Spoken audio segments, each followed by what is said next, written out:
ready for bed at a regular time is one of the most important habits you can learn. Who you gonna call? Jason was my son, and today is his birthday. Oh, Lori, scared another one away.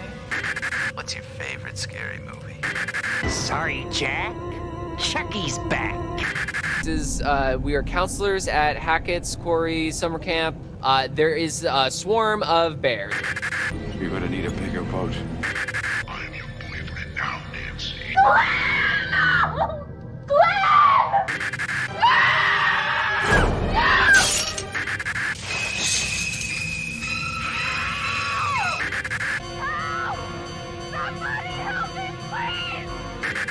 Most people are so ungrateful to be alive, but not you.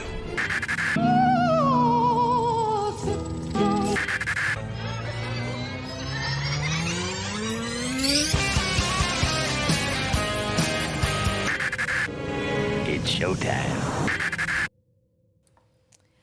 Hello. Welcome back to another fabulous and wonderful episode of the Screen Stream. We are now on episode 23, guys, and I'm going to have to be perfectly honest. This movie I've been super excited for.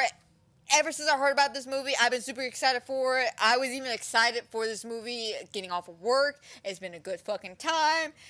And I have to say, I can't hold in my excitement about this movie. We are talking about Cocaine Bear. I love me some Cocaine Bear. And joining us today on this fabulous and wonderful movie about Cocaine Bear is my friend and my compadre, one of my favorite DVD players ever, AJ. Welcome to the podcast, man.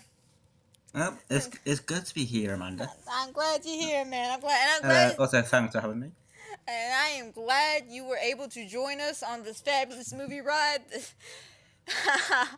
You gotta admit, this was a fun-ass movie. You have to admit, this was a fun-ass movie. It was something interesting. Oh, man. Yeah, we literally just got done watching this movie.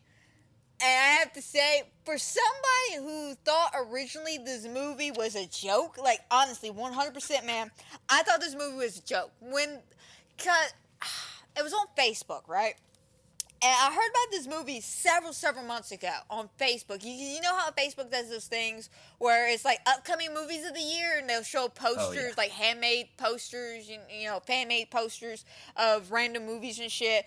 Well, Cocaine Bear was one of those movies. And again, the title alone, Cocaine Bear, I thought that was a fucking joke. I was like, who the fuck made this movie? But then you gotta think, we also live in the same year that Pooh Bear, Blood and Honey came out. So, you know, anything's possible. But I thought this movie was a joke until about, I think like the start of January. I saw what was it? It was something on Facebook, some kind of Q&A or something about Cocaine Bear. And they're like, no, it's a real movie. It really happened. And I was like, nah, y'all ain't doing this shit. That's a stupid fucking premise. That is the stupidest fucking premise ever. Because the premise is, if anyone who don't know about Cocaine Bear, is literally a bear who does cocaine and kills a bunch of people. Now, like I said, that's a stupid fucking premise for a movie. Very stupid fucking premise. And I told everybody how stupid I thought that premise was. Until my boyfriend looked at me and said, baby, you are aware of the fact that this is based on a true story. I'm like, there's no fucking way this really happened. No, it did happen. It did happen, guys. This apparently happened back in 1985 here in the state of Georgia.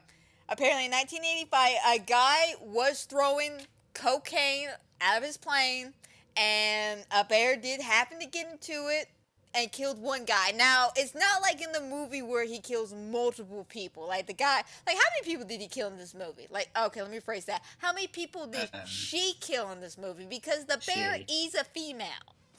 They do make a joke about that. The bear is a female. Yeah. But I did, notice that straight away. Some part, because you weren't really trying to look at like the gender and everything, but I did, notice that straight off the back.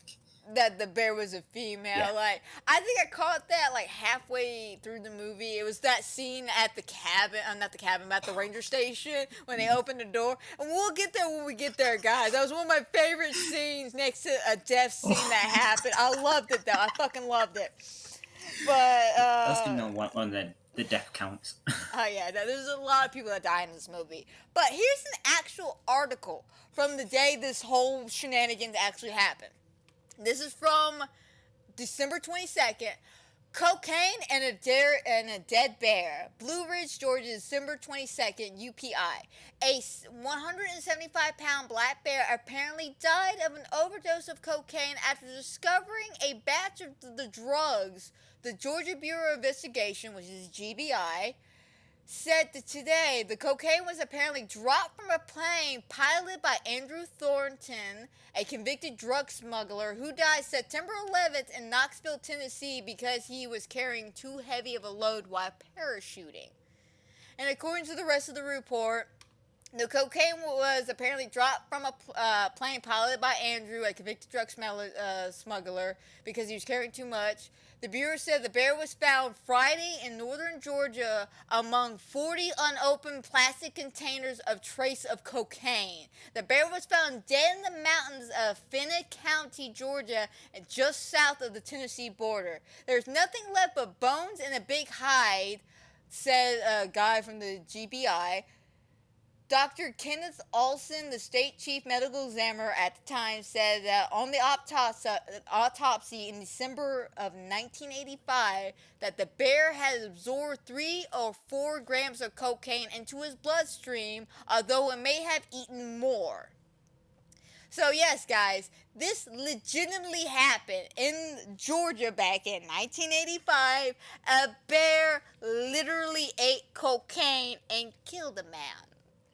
And what's interesting is that we looked up, how much cocaine it was, the pricing, all this shit, and it was literally about 75 pounds of cocaine was dropped. That's literally $20 million worth of cocaine was dropped. Somewhere around 20 million. Somewhere around there. Just dropped for the bear to eat whenever. The bear was just like, I'm going to eat this shit. Fuck it. Why not? But apparently the bear is now stuffed. I want to say, did they say it was in Louisville, Kentucky? Is that where they say the bear is at right now? Somewhere right there. Let's see. Well, because it was with somebody because it got stuffed, and before it got sent to the store. Yeah. It was basically the bear that was in this particular incident. I want to say is in Illinois right now. It could be Kentucky. I'm not quite sure. But the bear has been stuffed and put on display for everybody to look at. But, yeah, so it's very much real, guys. I didn't even know it was real. But now that the movie has dropped, that's literally all my coworkers could talk about. Apparently, one of my coworkers, Tony, she was alive and living in Georgia when this shit happened. She was telling me about some of the news broadcasts and shit. And I died laughing. Yeah, I died laughing because she was like, no, a bear really got into a bunch of cocaine. I'm like, who the fuck throws that much cocaine out? Like, that's my thing. Like, I'm gonna be honest, guys. Let me tell y'all a secret. This is a secret between us people. When I was in my early 20s, I was stupid. Like, I'm not even gonna lie, I was stupid, okay? And I hung out with the wrong crowd, with the wrong fucking people. And I'm not gonna lie, I did some cocaine. Alright, I'm not gonna lie, I did some cocaine. I did some shit, had my time, had my fun with it, whatever. So, as someone who's experienced in cocaine and watching this bear get on cocaine, it was funny as fuck. Because there were several moments I had to pause throughout this entire movie and start yelling at people for doing the cocaine wrong. Like, you can ask AJ. I had to pause at one point because I was losing my shit. For which part? What's it? When the kids started doing the cocaine. Oh, that. Oh. I was losing my shit. I was just like, the kids shouldn't be doing cocaine, but they're doing it wrong. No, so basically, when we actually seen seeing the girl, Dee Dee. She like split open the she pulls out pouch, what is it, the like pouch or a something massive pile of cocaine on that knife? Yes. It's like Yes. she was trying to do a key bump. And it was like a pile, like a massive pile, like grab a handful, and that's how much she had on this knife. And she was like, actually, no, they didn't even snort it. They fucking tried to eat it. They tried to eat it. Fucking ate it.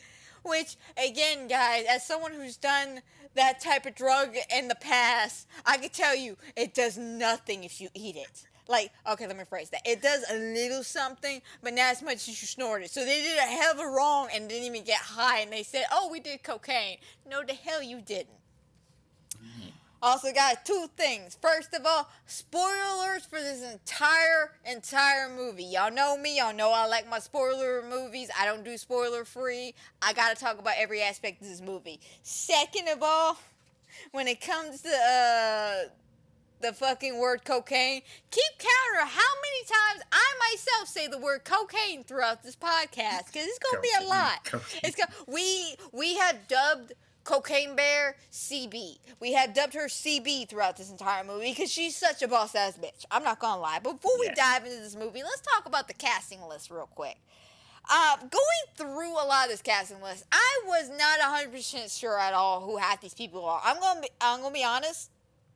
There's only two people I recognize, and one guy I recognize by face. I still do not recognize any of his filmography, even though I should. I recognize his face. But there's another guy I know because he's famous off of TikTok.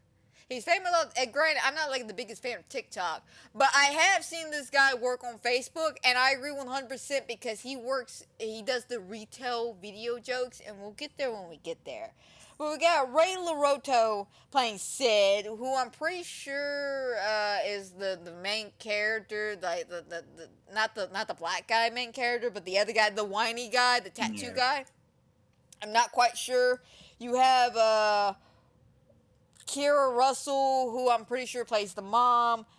And I say pretty sure about these guys because I'm going to be honest, I spent so much time kind of eyeballing and eye-fucking the CGI bear. As weird as that sounds, like, Amanda, how can you sit there and CGI fuck a bear? When you see as many crappy monster movies as I have, and I've seen a lot of, Python, fucking, Boa versus Anaconda, shit like that. When you watch a lot of monster movies, and you see how crappy the CGI is to show these monsters, like, let's go back to even Anaconda Hunt for the Blood Orchid. That snake was horrible CGI. I'm not going to sit there and go, oh, yeah, that was great. No, it was terrible. It was terrible. Terrible when it comes to the CGI. I can't say that about Cocaine Bear. This movie was made between... No, you cannot. This movie was made from $30 to $35 million, right? It's already made its money and then some. Apparently, according to the records, it's already made $85 million. So it's made its money back and then some. But the money spent on the bear was fucking worth it. This bear looked gorgeous. Now, I'm going to be honest. The bear CGI was what was going to make it or break it for me with this movie. Because, again, stupid fucking premise. It's a stupid fucking premise. A bear doing cocaine, killing people, it's a stupid fucking premise. And when I heard and, thought about it, I agreed. It was a stupid fucking premise. And then I saw the trailer. And I saw my first look at this CGI bear, and I was just like, who the fuck spent this much money on this bear? Because it looks great.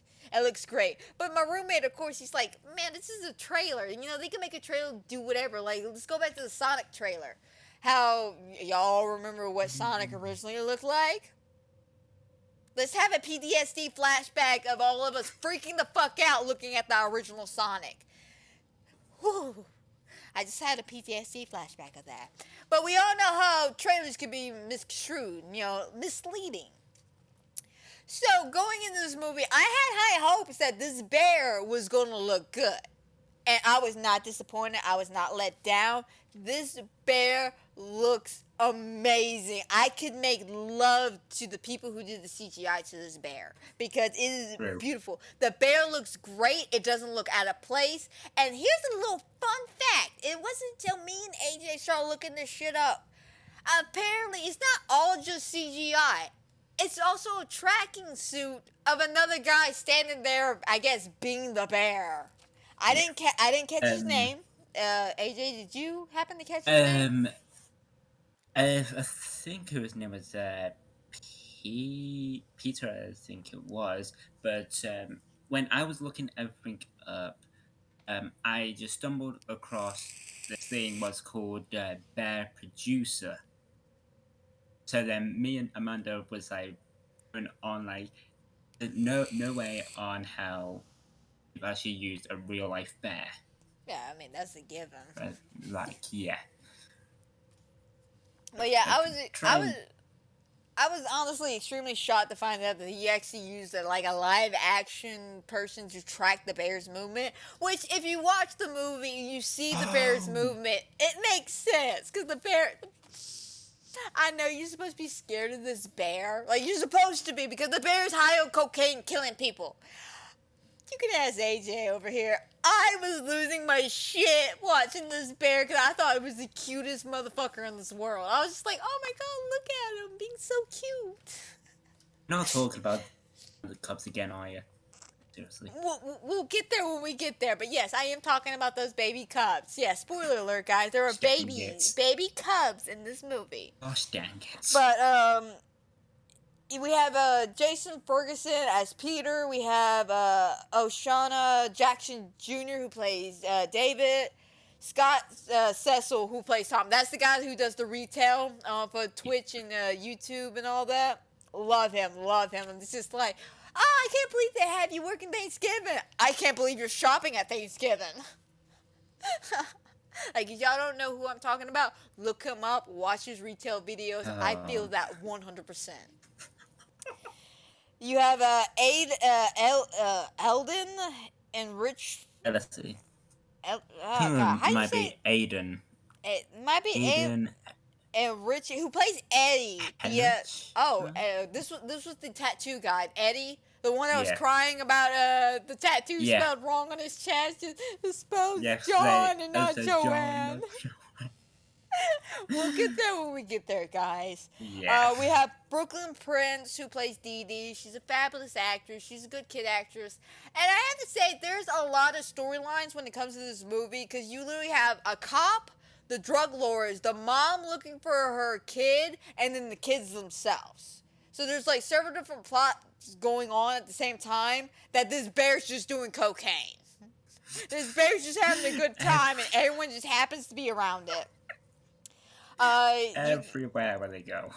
Hey man, the bear was having a good time. You got Christoph Parting away. You got Christoph who plays, and funny enough, I never caught this guy's character name. His name is Olaf. I call him the hippie guy, but he's in the beginning of the movie. Christopher. Yeah, Christopher. Christopher. Hivju? Hivju. It's interesting last night. You have Aaron Holiday as the teenage. They call him the kid, but he's the teenager. He's the little blonde guy with the yellow T-shirt. That is who I just realized, but I know the word what we cannot say. You know what I said. Yes. Specific. Yes. I think that's him. Yeah, I do believe that is the case. And what we mean by words we cannot say is, we basically just mean just like he's very eccentric, guys. He's very eccentric. Yeah. And we don't know for a fact whether he is eccentric or not, so we don't want to say it and piss people off. Yeah. We're not too sure if it's just mainly how they want him to act. Yeah, or if it's him in general. I will admit, some of the character choices in this movie are a little weird. I don't know if it's like a personal choice from the characters themselves, like the actors, or if it's what the director told them. But you can see that a little bit of the characters come out. Because I will say this, guys. when it comes to this movie, there's no, like, real character development. Like, there's no, like, backstory, no dramatic. Like, we don't need no sad backstory when it comes to the bear. We don't need this, like, oh, well, the bear was left as a cub when it was little, and it happened to catch this cocaine, and this woman here, like, there's none of that bullshit. It's literally, here are the characters. We have this mom in a pink tracksuit. We have the daughter and her friend looking for this waterfall. We got the cop looking for druggies. We got the druggies looking for the cocaine. We got the druggies interacting with these teenagers who found the cocaine. Like, there's no actual character development, no arcs, no, like, heroism or anything like that. It's literally a straight A to B plot ratio when it comes to this movie.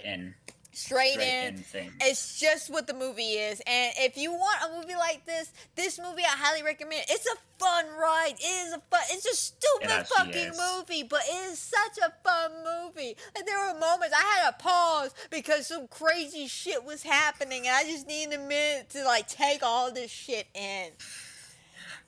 Yeah, we will come to it. Yeah, we will get to there when we get to there. But we got Margot Matridal, who plays the park ranger. We got Christian Cavalier, who plays Henry. Matthew Reyes, who plays Andrew, who is, as I like to call him, the sunglasses guy. And you meet him in the beginning of the movie. You have Miss Smart. Yeah. You got Miss Smart, who does Reba. You got Kim, who plays Beth, who's another paramedic. You got Hannah, who plays Alicia. Willock Jr., who plays Bob. Now, he's a guy, I didn't look up his filmography. I should have. I didn't, though. But his face looks so fucking familiar. Like, so fucking familiar. If anybody can look up Whitlock Jr.'s filmography and comment down below or something about what he's been in, please do and let me know, because his face looks so familiar. And of course you have Connor Lambert, who plays Tucker, who I think is the rifle guy, who's the dad of the drug lords who were trying to find everything.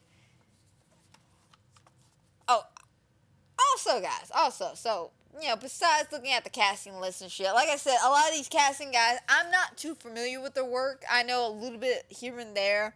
But Elizabeth Banks did this movie. She's the director of this movie. And I recognized his name right off the bat. I was like, where do I know this name? So I started Googling it. And the top 3 movies, besides Cocaine Bear, in 2019, she did the crappy, I'll say it 10,000 times more time, crappy version of Charlie's Angels. The woke feminist version of it, yeah, she did that crappy version. So, again, her cinematography not looking good in my eyes, okay? And then she did Pitch Perfect 2 before that. Now, I can't say anything about this because I was never big into Pitch Perfect. Like, be dead serious. I never liked Pitch Perfect. I never cared for it. I get it was a chick flick about singing and shit. I just wasn't into it.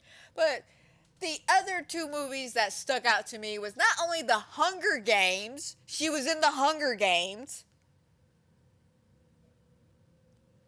But she also did... Hang on one second. But she also did Zack and Mary Make a Porno. I love that movie. That movie's fucking funny as hell. But yeah, that's wacky cinematography. I'm not gonna lie. She's done a lot of fucking weird movies, from Cocaine Bear to Hunger Games. Alright, AJ, what were you gonna say? I've been like looking through as well. And it was actually called Alan Henry, who was the bear performer. Alan Henry. Alright, he was the bear performer. He did a great job portraying a bear. I loved him. Oh my god. Oh god. Let's guys. Look, at this point, let's not hold in my desire anymore. Let's just jump straight into this fuck shit right here. Let's just jump straight into this. Okay. So we have the opening of Cocaine Bear, which the best opening I can ever see in a fucking stupid ass movie like this, and it is Universal. As Universal starting letting us know, hey, we own the rights to this movie. Good for you, Universal. But we start off with Andrew, who is our local drug guy, the sunglasses guy. And I'll explain why I call him sunglasses guy in a minute. But he is clearly high on cocaine, throwing out cocaine off his plane, right? Kicking. He was kicking. Hey, Under leg. like, you saw it, man. You saw it. The man was high on coke. Like, he even opened it. I think he sniffed it at one point. It was like, woo! Yeah. And, like, kept throwing it out because, according to the news article, it was overloaded. So the dude, in the fit of, like, cocaine, high and raised, throwing out all the cocaine, puts on a parachute, puts his sunglasses. It's like the middle of the night, by the way. It's like 2 o'clock in the morning, guys. And this motherfucker puts on sunglasses and then attempts to jump out the door of the plane, fucks up, hits his head, knocks himself out, and then falls out the plane and dies. Like, what? That is an opening. It starts off with like this. Like, I don't know the name of the song. I should know the name of the rock song because it sounds like a 70s, 80s rock song I recognize. But it's like jamming hardcore as he's like, whoa, yeah! And he's throwing the cocaine out the plane. Like, the dude is too happy to be doing this shit. But that's literally the entire opening, just Andrew high as fuck, throwing all the cocaine out, knocks himself out, falls out the plane, and he dies. And then we have some fun facts about black bears of Georgia. Which, unfortunately, I didn't look this up, man. Did you look this up about any kind of facts about the bears? Because I asked that AJ because, like I said, they do us a couple little facts. And one of the facts, they don't say it in the opening, but they do make a joke about it later on in the movie, is whether or not this type of bear can climb. Yeah, what I actually seen was, it's like come bears like really climb. And what we was going, like, on about, you said it was something like grizzly bears and... I want to say it's a brown bear. A brown bear can't climb, but a black bear can. Something like that, yeah. Again, I could be wrong, but they do make a comment about whether or not they can't figure out if this bear can climb. Being a black bear, I don't know a lot of information about bears. I wish I did, but I am not like a zoologist over here who knows all this information. Yeah. But grizzlies aren't as adept climbers as black bears. Okay, so it's the grizzly bear that can't climb, but it's the black bear that can. So they were somewhat right about their information, but somewhat wrong. Yeah. And I mainly say somewhat right because and we'll get there when we get there, but there's a point where they end up climbing a tree and going, wait a minute, you say a bear can climb, why are you climbing the tree? But the main facts they throw out in the opening of this movie is, black bears are not aggressive beings. They don't attack unless they're provoked, which is true. When it comes to a black bear, you don't... Unless you got cocaine. Yeah, unless you got cocaine. Unless you got cocaine, just throw it at the bear, run off, you'll be fine. But literally, when it comes to an actual black bear, you're fucked. You're fucked. Like, you don't... Like, even though this hippie guy says on one point, if it's black, you fight it. If it's brown, you run. Like, no, man. If you see a bear, you just make yourself small and act like you're invisible. Because a bear will fuck you up. Olaf. Yeah, the hippie guy was Olaf. Yeah. But, after a couple of the fun little facts and shit, we cut the hippie couple, which is Olaf and his girlfriend. What was her name again? I didn't catch. He said it a couple of times, but I didn't catch it. Because they were arguing about naming of their babies. Like, they were talking about having babies in the future. Was it? Sorry? Maybe? Maybe? I don't know. Again, a lot of these characters, I gave them nicknames. I gave them nicknames because I was more enthused to the bear than anything else. But that's always been me when it comes to monster movies. If the monster looks good, I don't care if fuck who's in this movie. Like, Johnny Depp could have walked down this movie and try to kill this bear, I wouldn't have noticed him. Because I'm too enthralled by the fucking bear. But we have the hippie Olaf and his girlfriend, fiance, wife, whatever the fuck she is, walking. They're talking about the baby names. And I'm going to be honest, one of my notes I had, because as they're walking, you see the bags of cocaine that Andrew has thrown out the plane. It's just all over the forest, just dripping cocaine. And I was just like, this is a waste of cocaine. Underline, exclamation point. This is just a waste of cocaine. Yeah. But then they turned around to actually see the bear, you know, like... Yeah, he's scratching, or she's scratching. Which is, funny enough, an actual bear thing. Which actually is true. Yeah, bears tend to... start headbutting. Yeah, they don't do that now. But bears tend to scratch trees and shit when they're either feeling frisky or they got a bat scratch. That's why I always make a joke that my boyfriend, he's half bear because he loves it when I give him bat scratches. Like I have caught this man go to my archway of my doorway in my bedroom and like sit there and scratch his back like a fucking bear. I'm just like, baby, I have nails. I can scratch your back for you. Nah, you can't get it like the door frame. That's all I want to do, just fucking hit him upside the head. Okay, so, but mainly, there are many reasons why bears shimmy and scratches against the trees. That's just a normal bear. Communicate. That too, but it's just a normal bear reaction. And again, they even point that out as they're taking, because the hippie couple's taking pictures of the black bear scratching his bag, and they're like, oh my god, it's so cute. And then they realize the black bear is headbutting the fucking tree.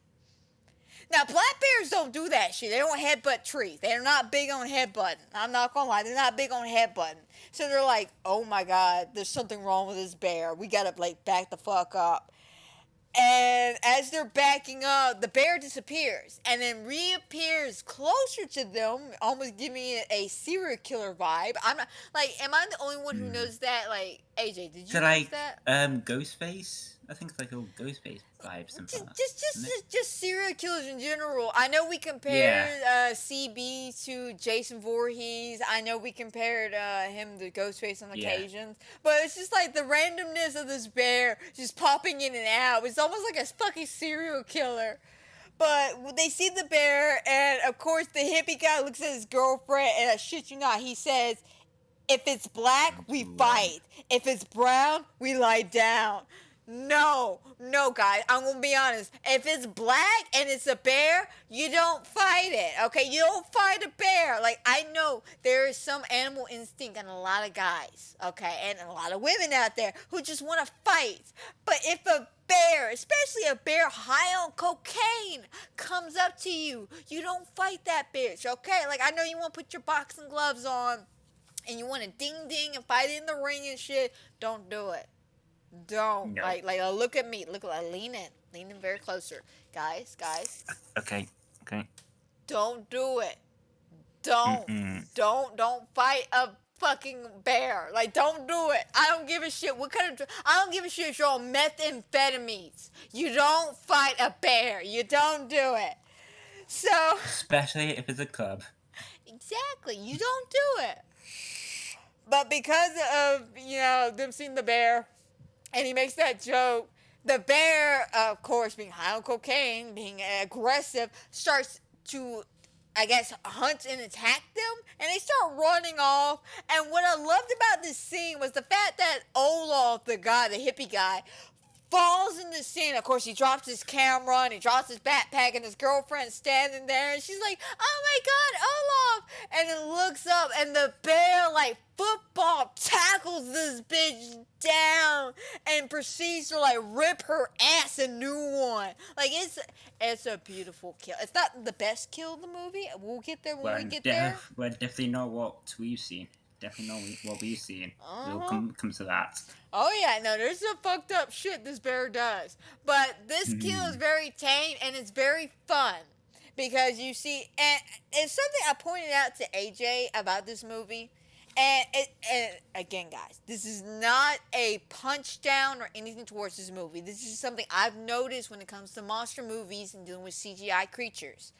One of the cut arounds a lot of movie productions do to get around spending so much money on CGI budgets of like scales, furs, and shit like that when it comes to monster movies is they do the off-camera perspective of they're being attacked while they're standing in the bush or something. You know, we've all seen it. You know, Jurassic Park is one of the bigger ones. But a lot of movies have it where if an animal attacks and they're standing in like a high-waisted bush, we're not really going to see the attack. And most of the time, I have a bit of an issue with that because of the fact that a lot of times it's not built up correctly. It's not like the animal hunting them down and then it attacks and shit. It's just a cheap kind of cut through, a cheap cut around to show the animals around without having the animal be present so they don't have to waste the money on CGI. And Cocaine Bear, it works. It honestly works for the situation because of the fact that they spent I don't even know how much money they spent on this bear, on the CGI bear. I don't know. I didn't get an actual definition. Like I said, I know they spent over $30 to $35 million on this movie. I don't know how much went towards the bear, but every cent they had that went towards the bear was worth it. Because when the bear is on screen, it is beautiful. It looks like a real bear. It feels like a real bear. There are some moments where I just kind of want to cuddle this bear because it looks so real and it looks so nice. Like, you laugh, AJ, you laugh, but you know me, I like furry animals, and that bear, even on cocaine, I was like, I want to cuddle this bitch. I do not know why you wanted to get close to a bear was on cocaine in the first place. She looked so cuddly when she fell on that one guy, didn't she, though? Passed out. Yeah, we'll get there when we get there, but she looks so cuddly. But, I know what you're talking about. But I can't say the CGI in this bear is beautiful.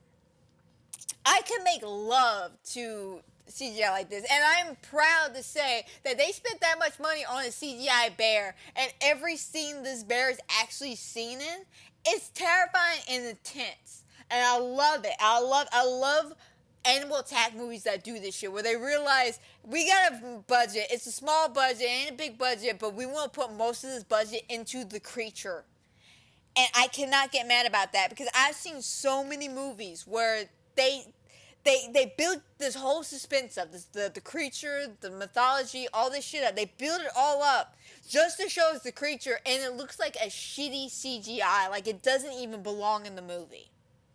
Crappy green screen, crappy blue screen, whatever you want to call it. It's just crappy. Again, let's go back to one of my favorite big snake movies, Anaconda, Hunt for the Blood Orchid, or Python with Robert Englund in it. They're both decent movies, but there are scenes in those movies where the snake just looks bad. Like, case in point, I know in Python and both in Anaconda and the Hunt for the Blood Orchid, there's a scene where both the snakes at one point are leaning down. In Python, it was a scene where this woman was taking a shower and shit, and the python came from the ceiling and attacked her.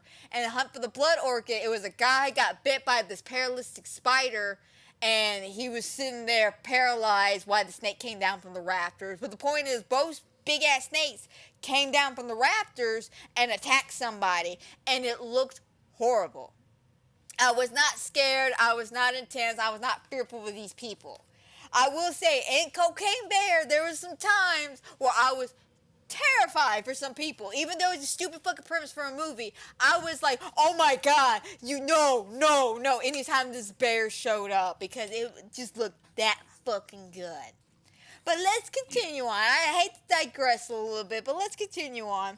So the hippie girlfriend gets attacked, and the bear football tackles her and eats her, and he's like ripping her a fucking new one, and we see this nicely done prosthetic leg. And the reason why I point out this nicely done prosthetic leg is if y'all saw my last podcast, which is about Glorious, And if you have not seen it, please check that movie out. It's on Shudder. It's a fun movie. It's an H.P. Lovecraft movie. It's to fucking die for. It's hilarious from beginning to end. But I haven't seen the movie, so I say check it out, man. If you haven't, check it out because it's a fun movie. It's on Shudder. It's an original. It's great. But there is a prosthetic leg, Gary's prosthetic leg, that Wes ends up using in the movie, trying to bust down the door, and it's a rather obvious fake. The prosthetic leg in this one, it actually looks pretty good. It looks pretty fucking good. And I can say that about most of the prosthetics in this movie. Actually, all the prosthetics in this movie. Except, like, the decapitated heads we see. Yes. Funny enough, guys, we see decapitated heads in a bear movie. About a bear who does cocaine and kills people. It decapitates people. yeah. But The only time when you'll see that is like when zombie movies, something like that. Shit like that. But yeah, basically we see a lot of good prosthetics, and they're not like the best, but like, trust me, guys, I've seen better prosthetic movies. Like better prosthetic, like decapitations, body parts and shit like that. Yep. I've seen it. But in a movie like this, it's done very well. So when I saw the prosthetic leg, I didn't like die laughing because it was a crappy prosthetic leg. I died laughing because the reaction when the guy saw the prosthetic leg, he was like, "Oh my god!" Oh, and he like ran the fuck off. Like, you a little bitch. I do not know why, but I literally had to. But I literally just said, "Here you go, have a souvenir." Yeah, have a souvenir, my buddy. But I love it. So, after that, a fabulous fucking opening, by the way. That was just the opening. You just had that as the opening. We get, Cocaine Bear, and we get the title card and the music and shit. And, of course, it opens with a drug PSA. And we all know we all seen it. Especially you've seen Wes Craven's New Nightmare. If you've seen the final Freddy's Dead movie. The final Nightmare on Elm Street movie, where they had Johnny Depp show up, go, "This is your brain." He has an egg and he cracks it open. "This is your brain on drugs." We've all seen that PSA, but they have that. Yeah. And then they have a news report going on about the guy, Andrew, who jumped out the parachute. Now, looking at the broadcast, I personally think it's a legitimate broadcast from the 80s, when they were talking about the guy jumping out, but they do a nice seamless transition from the broadcast to them finding Andrew's body, because again, the dude tried to jump out an airplane, knocked his ass out, trying to jump out the airplane with fucking sunglasses on, by the way. The middle of the night, 2 a.m., man tries to jump out an airplane with sunglasses, knocks his ass out, and dies on impact. At least he died. Don't move, but at least he died fabulously. I'm not gonna lie, he died fabulously. In style. He died in style. But we have, the news broadcast, and at first, I'm gonna be honest, this scene threw me the fuck off, because the whole time, you got this cop, what was his name? Davis Daney or something like that? The cop. Which one? The fat black cop. What was his name? Bob, again? wasn't it? Was it? Oh, Bob? was he Bob? Was it Bob? I can't remember if he was Bob or Davey. I think you're right. I think it might have been Bob. Hang on a second. Whitlock Jr. Yeah, Bob. Whitlock. Yeah. As a Whitlock. Bob. Yeah. He played Bob. And Bob is chit-chatting like, "Oh, I know these guys. I've been trying to track them down all this time." And then he's talking to his rookie and commander, who her name is Reba.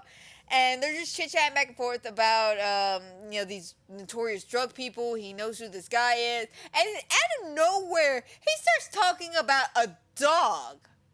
He's just like, "Are you good? Did you have a dog?" "Yeah, I had a dog, a couple of years ago, but he died." "Well, are you good with dogs?" "Yeah." "Well, can you watch my dog?"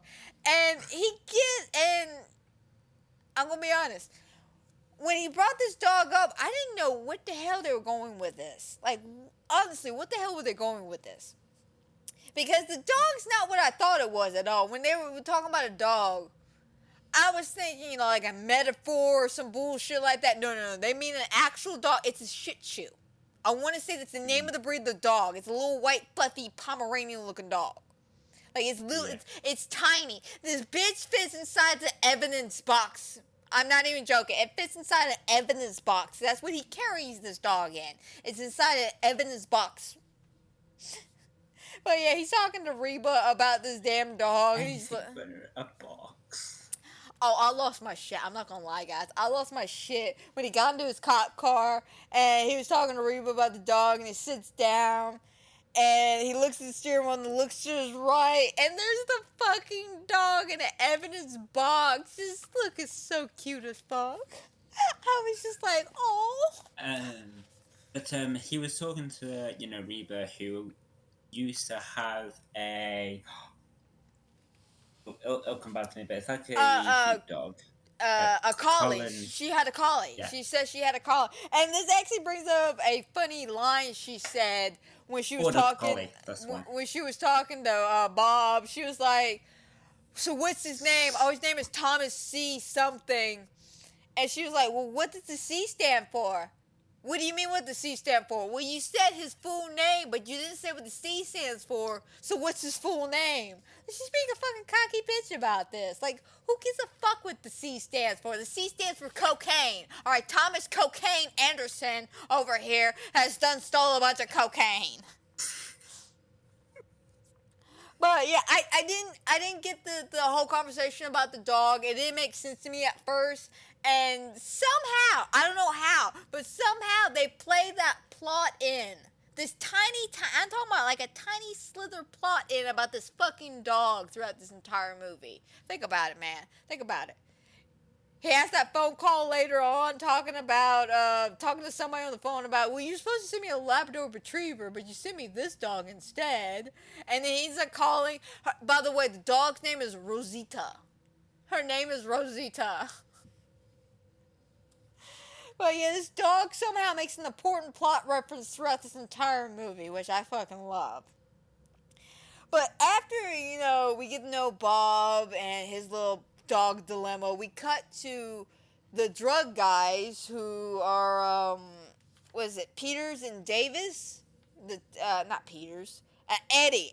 His name is Eddie and Davis, who are these two drug guys, and one's a serious black guy who's like, hey guys, I really got to find this cocaine.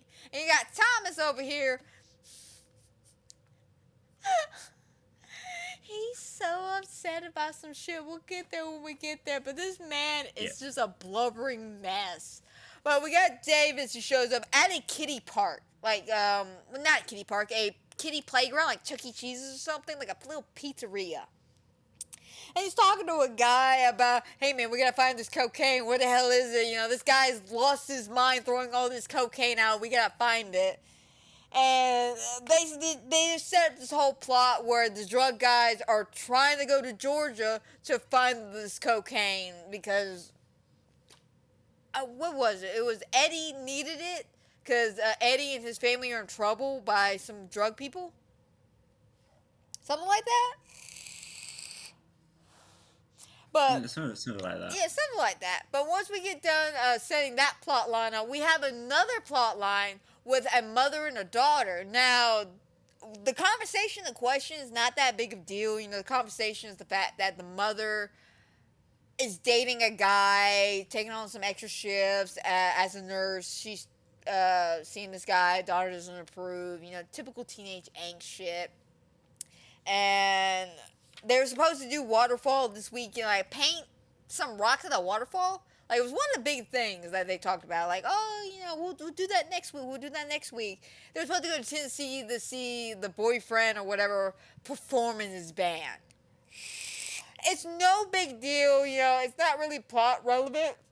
It just sets up for what the daughter's going to do. But after that, we then go back to the drug guys who were at a bar, which, again, not really too important when it comes to plot. It's just funny because of the fact that the tattoo guy is there and he's crying, like legitimately, he's like, he's just fucking crying. David's just like, what's the matter with you, man? they spelled it wrong, and he shows his shirt, and he like reveals a tattoo, right? And it's the classic like. It's a classic heart tattoo. It's a heart with a little banner on it, and it's supposed to say Joanne. And what we learn throughout the movie is that Joanne was his girlfriend who somehow died. I don't think they ever explained how she died, but she ended up dying, and it really fucked him up, and he's upset about it. But they spelled her name John, not Joanne. So he was really, really upset about that. So his buddy's just like, hey man, we can get that fixed. It will be okay. Man, I gotta wait for it to heal. It's gonna take a week, so I'm stuck with John on my chest for the rest of the week. Hey man, it'll be okay. How that feels. I know how that feels. This shit fucking sucks, man. As somebody who's been under the needle before, it fucking sucks when you have a piece that's either not good or not even done. Say out by say so. I know how that feels. Yeah, I got several tattoos, so I know exactly how that feels. Yep. But the only important factor about this is we find out later on, Bob says a trucker overheard the two guys talking about the drugs and about how they're going to Georgia to find them. So that's why the cop's heading to Georgia, because he heard a tip from some random trucker. But after we get done with that, we go to the fucking kids, and of course mom's already gone to work, you know, being a nurse and shit. She's gone to work. The kid, Dee Dee, and her friend Henry decide to skip school and go paint at the waterfall instead. So they're doing typical kid things. Like I'm talking about cracking jokes and shit like that. Yeah, nothing too crazy. Or playing hooky. Yeah, just skipping playing hooky. No big deal. They're not doing crazy shit like that. But we see that they are skipping school, and it's no big deal. Then we cut to the park ranger. Now, we see her smoking a cigarette. She's talking to this teenage boy. And I think at one point she accuses him of stealing, because she's like, turn out your pockets, man. And he proceeds to start turning out his pockets, and then he sidesteps her by going, is that a new perfume you got? That smells lovely. Yeah. That's beautiful. Love it. It distracts her. Until her goofy, I'm assuming he was her boyfriend? They never clarify what he was to her. Was it her boyfriend or her husband? The guy who came in with the fucking Smokey the Bear? Friend. Yeah, he comes in with a Smokey the Bear cutout and making jokes, and as soon as he comes in, he's like, what's that smell? Is someone smoking? And she straight up throws this teenager under the bus, like, yeah, this kid right here smoking. Him. It was him. The teenager says something, I think it was like European or something like that. Something like that. Maybe I talk about the perfumes at first, then she... Yeah, what's that smell? Is it European? Yeah. But what... So then... I will say one of the funnier jokes after they kick the teenager out, like even she's just like, just go, I'll explain later, and kicks him out. But she goes to sit down next to the counter and talk to her boo or whatever, and her boo looks at her and goes, you have a dusty beaver. Yeah, I'm waiting on it. Like, I don't know why I wrote that down. I do not know if that was supposed to be like a dirty joke or... I don't know either, but I thought it was funny as fuck. Like, you got a dusty beaver. Well, I'm working on it. I don't know what that was supposed to be, but that was literally the line they gave us. Yeah. So after, we get kind of introduced to the teenagers and the park ranger stuff, we go back to the kids. And, of course, the kids find the cocaine. Now, this was the scene that made me have to pause and scream at the kids, you're doing this shit wrong. What's wrong with you? So they find the cocaine, right? And Henry, being the cute little boy he is, the adorable little boy, he's just over here like, oh yeah, this is cocaine. I've done cocaine before. And this kid's gotta be what, 10, 11 years old, maybe 12? Somewhere around. Something like that. Somewhere around the teens. He's adorable as fuck, though. I'm not gonna lie, he's adorable as fuck. I wanna like pinch his little cheeks. But he's just like, yeah, I've done cocaine before. And she's like, alright, fine. If you done cocaine before, do it. And he's just like, no. I already did my cocaine for the day. Why don't you do it? She's like, all right, fine. So she takes the knife, right? She takes this knife. She cuts open the cocaine. No big deal, right? No big deal. You know, we've all seen it where, you know, and especially in drug movies where they got to make sure the cocaine's good. So they cut into it and they grab it, do a little key bump. No big deal. No, not this bitch. She takes the knife, cuts into this block of cocaine. This is at least 2 8-balls worth of cocaine now, like a block. This thing's worth a lot of fucking money. She grabs it, and it's literally full package. It's like a fucking huge ass bump. Not even a bump, a fucking mountain of cocaine on this knife, right? And she leans in, and I'm just like, oh, this bitch ain't about to double, like, nostril this shit. No. And she takes it and shoves the whole thing in her mouth and starts choking on it like, oh, God, it's nasty. Like, first of all, you just wasted so much cocaine. You just wasted so much cocaine. My inner cocaine head is just like, bitch, I want to punch you in the face. Second of all, why are these kids doing cocaine? So after she does it, of course Henry's laughing his ass off. She's like, all right, fine, you do it then. So he does the exact same bullshit. Takes the knife, gets a whole big mountain of cocaine, tries to eat it, fucking chokes on this shit. Just, yeah, I'm not used to this pure gray cocaine. Which, again, guys, fun fact about the legitimacy of this cocaine. The real cocaine in the case was 95% pure. And for those who don't know what 95% pure is, Colombian cocaine. And if you do not know what Colombian cocaine is, that is literally the best cocaine in the world. Again, PSA, guys, do not do cocaine. Do not do drugs. Don't do it. I was a stupid teenager, stupid young 20-year-old. Don't do it. Don't fucking do it, man. Don't do it. I see you. I see you hiding behind that monitor. Don't you dare do it. Don't you fucking do it. Don't do it. PSA, don't do it. But as somebody who has done Colombia, I've done legitimately. I like no lies, no fake shit. I've legitimately done real cocaine from Colombia.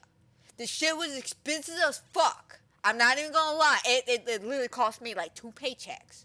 That was like $400 fucking to do this shit. Jesus. And it was some expensive ass shit. And me and my buddy went halvesy on this shit. Let me put it this way, guys. I did it. And within an hour of me doing it, I literally cleaned my entire house, ate, took a shower, and jerked myself off, and left me still 30 minutes to stare at the television and fucking chain smoke a cigarette. I'm not even joking. In 1 hour, I cleaned my entire house. I'm talking about kitchen, living room, bathroom, 2 bedrooms. Fucking cleaned the entire house. Ate. I fed myself, took a shower after pleasuring myself. 30 fucking minutes went by. I was still high on cocaine. I was chain smoking cigarettes while watching television. And I was still high. That's how strong this shit is, okay? So 95 proof, and this bear ate it. This bear is tripping some serious fucking balls. I'm not even gonna lie. But like I said, the kids eat it. The kids fucking eat it. They make jokes about the cocaine and shit. And eventually the bear comes into the scene. And you see the bear just eating the cocaine, having a good time with the cocaine, having a great time. And as the bear's eating, the kids are just looking at the bear like, oh my fucking god. Oh, hell no. They run the hell off. And of course, this bear high on cocaine decides to chase their asses. We come back to them. We come back to them, though. We go to the fucking drug guys who are now heading their asses to Georgia at this moment, trying to find the fucking cocaine. And the black guy's talking to, I don't know, what was the rifle guy's name? We see him near the end of the movie. He ends up getting his ass. The father. Yeah, the dad. Was it Tucker? Tucker? Yeah, Tucker. I'm assuming he's on the phone with Tucker, David is. And he's just like, hey, man, you gotta find this cocaine. You gotta find this cocaine. And he's like, all right, bet, we'll find it. They get into the car, and as they're driving to Georgia, the sad guy, who's Tucker's kid, he's listening to this sad romantic song talking about his girl and how he, thinks his dad might have had a hand in her death and shit. And we get a little character development about how he feels about this girl that ended up dying and why he has her tattooed on his chest that spells John instead of Joanne. I feel bad for that guy. I'm not gonna lie. I feel so bad for that guy. But after that shenanigans, we go back to the fucking ranger station, and the mom at this point in the movie has gotten a phone call from the school saying your daughter has skipped school, so she's looking for her kid, and she knows automatically where her kid went, which is to the waterfall to go paint. So she shows up at the ranger station, right? Now I'm gonna be honest. I get looking for your kid. You don't care what you look, how you look. You don't care how you look. But I want to know what in the fucking hell crossed this woman's mind to make her wear a bright pink neon tracksuit to go find her daughter in the woods. The only thing that came across my mind while I was watching this woman in a neon bright pink tracksuit was that Bill Engvall joke about him taking his wife hunting. And she was wearing a yellow neon tracksuit, and the entire time Bill and her up there trying to hunt for deers. And my favorite part is when he finally sees a deer and she's like, oh my god, baby, look, is that a deer? Oh yes it is. I'm going to get this deer. Well baby, you're not about to shoot this deer, are you? Yeah the fuck I am. Oh no, the hell you ain't. Run, Bambi, run for your life. And she starts screaming at the deer to run, and the deer runs off, and Bill fucking says he threw his wife out of the fucking deer shack. Love it though. That's the only thing that popped through my head when looking at this woman in her pink tracksuit. But she shows up trying to talk to the rangers about her kids and shit, so they're just like, well, we're heading up the mountain anyway on the blood trail, and we'll look for your kid. Why don't you tag along? We'll go find your kid. Well, as they walk off, the drug people from earlier in the movie, David and his buddy who's upset about the tattoo, they pull up, and they go into the bathroom, and as the black guy is, like, finishing up his shit, these three teenagers walk in, right? These fucking teenagers walk in, and I can't remember what was they demanded from him. They wanted something from him, and he was just like, "Fuck off" or some bullshit. I don't think they said that. They were, saying, gonna empty out your pockets. So he was saying, "I haven't got anything." So basically, another person said, "Please." So oh yeah, the joke. Yeah, please. So he literally reached into his pocket. It was empty out your pockets. Can you say please? Can you please empty out your pockets? Okay, because. And then he pulls out a middle finger. I love that. I fucking love that. But because of this, starts a bathroom fight with the black guy and these teenagers, and they start like duking it out and shit.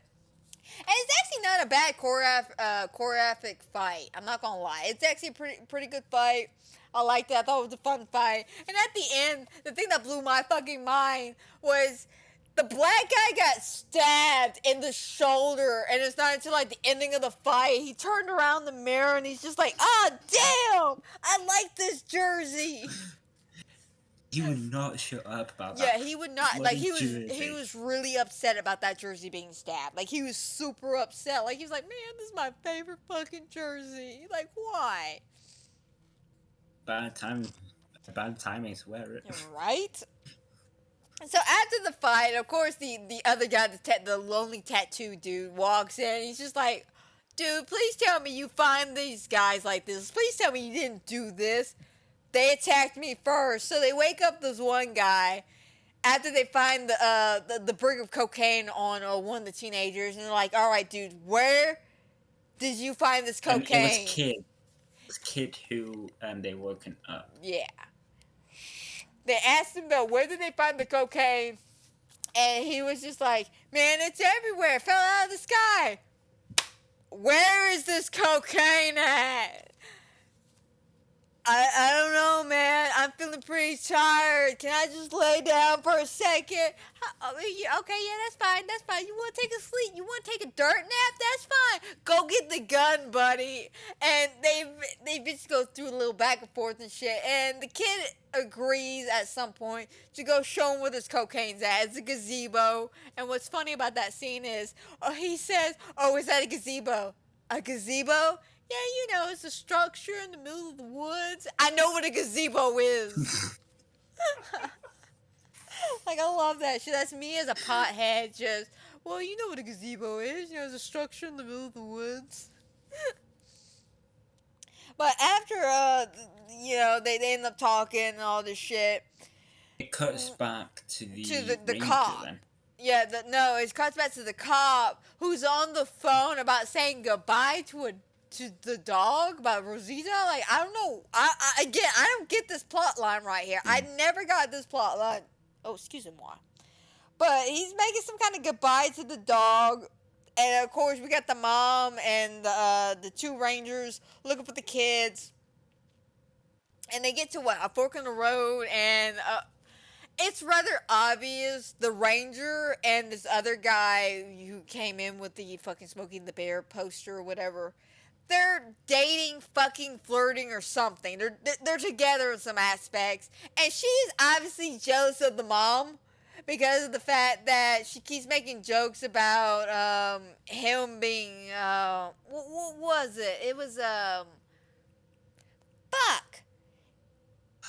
Not like a maintenance guy, but somebody who like watches the environment, makes sure the environment's safe, the animals are safe, and or not animals, because he doesn't like the word animals. He says friends of the woods, friends of the forest. He likes to make sure they're safe, but they're dating. It's rather obvious they're dating. It's rather obvious the ranger is jealous of the mom trying to find her kids. Like, they don't lean too heavily into it, but it's rather obvious because they get to the fork in the road, and she's like, "Which way is the quickest way to get to my kid?" Amanda, I'll be just back in just 1 minute. Oh, that's fine, man. That's fine. But what ends up happening is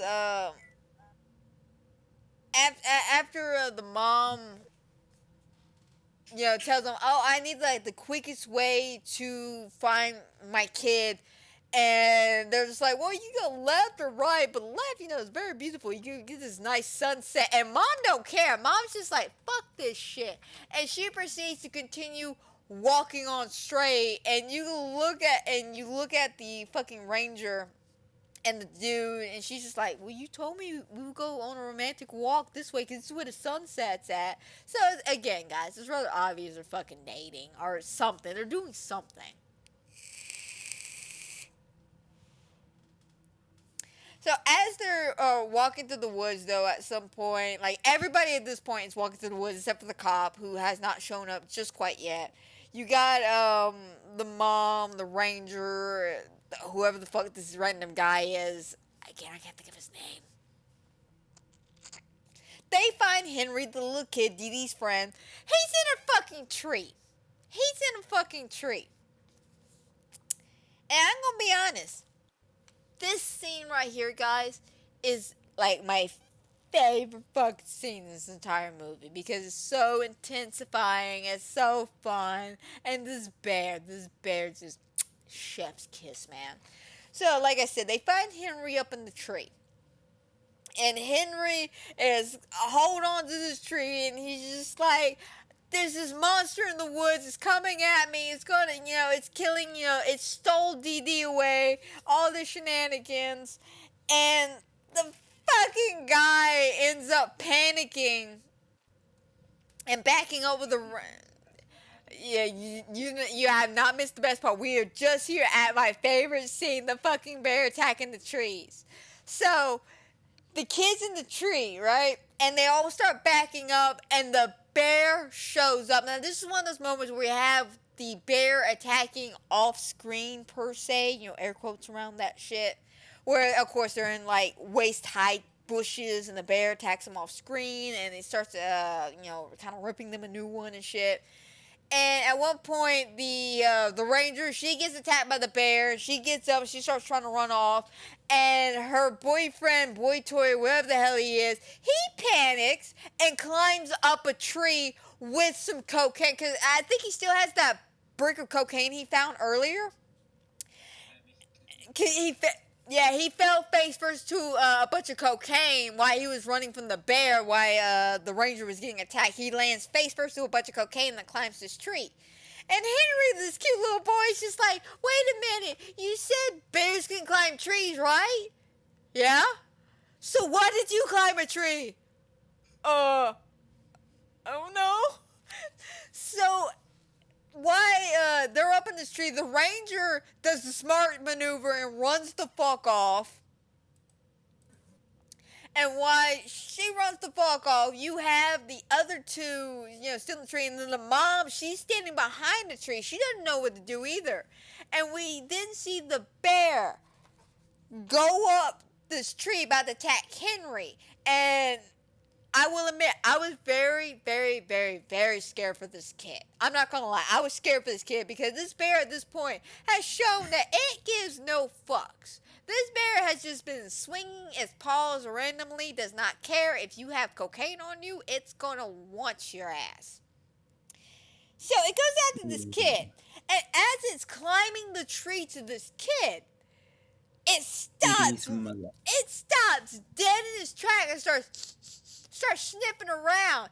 And the guy, the ranger's boyfriend or whatever, who climbed the tree, he's in the next tree over. He's covered in cocaine, by the way, if I may add. He's covered in cocaine because he fell face first into something. The bear smells the cocaine. The bear smells it. Just starts attacking Henry, climbs all the way down, goes to the next tree over and proceeds to climb up this tree to attack this guy. And the entire time it's climbing this tree, the mom is telling Henry to calm the fuck down from this tree. We gotta get the hell out of here. And I love this scene because not only does the bear look super fucking cute. I'm not gonna lie, guys. I love this bear. It's so cute. This bear climbs this tree, proceeds to start whacking the hell out of this guy. And you see him kind of fall over the branch. And he's hanging there upside down as the bear, I'm assuming, is eating his intestines and shit. And, of course, Mom gets Henry down. They start to run off. And as they're running, the camera pans back to the tree that the cocaine bear, CD, and this guy's in. And out of nowhere, this took me aback for a second. The body falls from the tree. And it hits the ground with a thud. I'm talking about a heavy fucking thud. Just hits the ground. And then the bear falls on top of him and proceeds to continue eating his limbs and sniffing and licking the cocaine off this guy's body. And I was just like, this is the most... You don't see that every day in movies. You don't. You do not see that every day, but I fucking love it. The fact that, the guy body hits the ground, the limbs, the legs, and I think an arm falls as well. And then the bear hits the ground and proceeds to continue on devouring this man. It's fucking beautiful. I loved every ounce of it. Oh God, that was one of my favorite scenes. I just needed a moment to just enjoy that shit. So after the bear attacked, and it's again, guys, best kill of the movie. We go back to the ranger, who is up again, bloody and fucked up. Now this scene also is a fun scene. It's not one of my favorite scenes. Again, the bear attack was one of my favorite scenes. But this is like a third best. I say third best because when Thomas shows up, that scene's just fucking hands down one of my favorites. But we go back to the ranger as she is in the ranger station, you know, getting her gun ready, and there's those teenagers still standing around from the bathroom.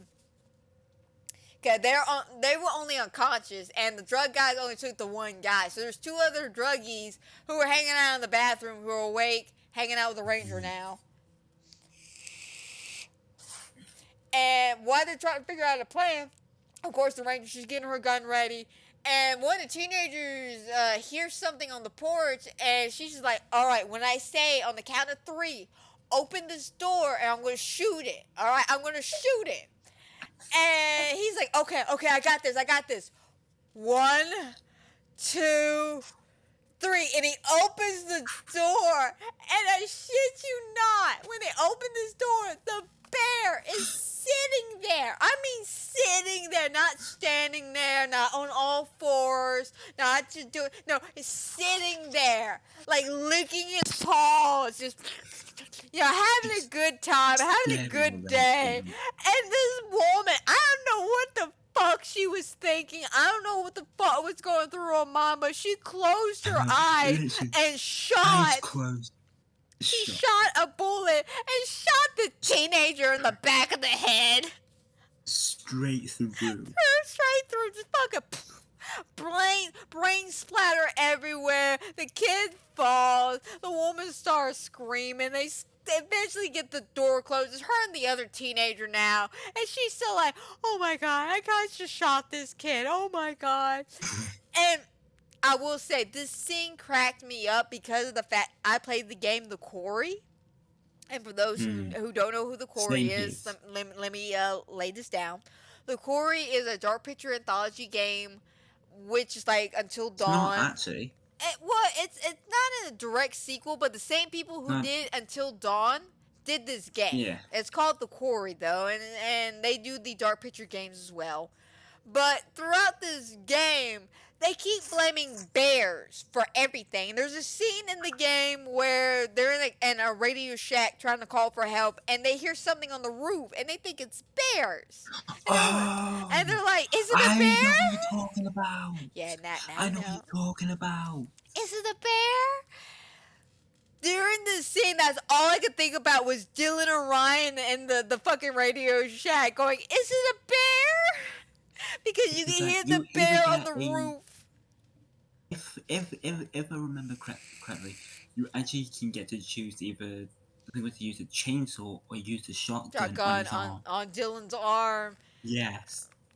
I know what you're talking about. Yeah, now. that scene right there. That scene right there was the only scene that popped through my head when the bear was on the roof. But what killed me, the moment that killed me, okay. So, we all know Jason Voorhees, right? We all know fucking Jason Voorhees. This motherfucker, you know, does some shit in Camp Crystal Lake. I called out Jason Voorhees. He called this Jason Voorhees moment out. So, we got this teenager leaning up against this door, right? And this door has a window on it. Now, anybody who's seen Friday the 13th knows what the fuck's about to happen. For those who don't, let me break it down for you. In any Friday the 13th movie, when they're in the cabin and there's a window behind them, and actually if you say this about any horror movie when it comes to a door and a window in the door, if they're standing in front of the door, clearly a hand at some point will punch through the fucking window and grab your ass. Okay? I'm gonna say this. The bear does the exact same fucking shit. The bear pulls a Jason fucking Voorhees, tricks him into thinking he's on the roof, so he backs up against the door, and then the bear, I shit you not, punches through the window and chokes the man out with his paw. Is that kind of like Michael Myers as well? Michael Myers as well. Again, it goes back to what I just said. Any door with a window in a horror movie, there's going to be a hand punching through that window, choking your ass out. I was not expecting it coming a bear movie from a bear movie. I was not expecting it coming from a bear movie. But there it fucking was in black and white right there. But yeah, the bear punches through the window, grabs the guy. We cut to the next scene of Did the paramedics come in? Not yet. This is when the cop shows up. The cop pulls up, and of course, all the shit's still going on. The cop's just doing his own thing. And then we cut back to Henry and the mom looking for Dee Dee, and they see the trail, because Dee Dee's a smart kid. This bitch apparently was being chased. Yeah, she was being chased by the bear throughout this entire movie since, again, we don't see the bear chasing her. We hear remnants of the bear chasing her because she's leaving a trail to where the bear took her. But she's leaving a trail, like she leaves a sweater behind and some like blue fragments. Yeah, shit like that. She's just leaving shit behind to let people know, hey, I'm still alive, I'm just this way.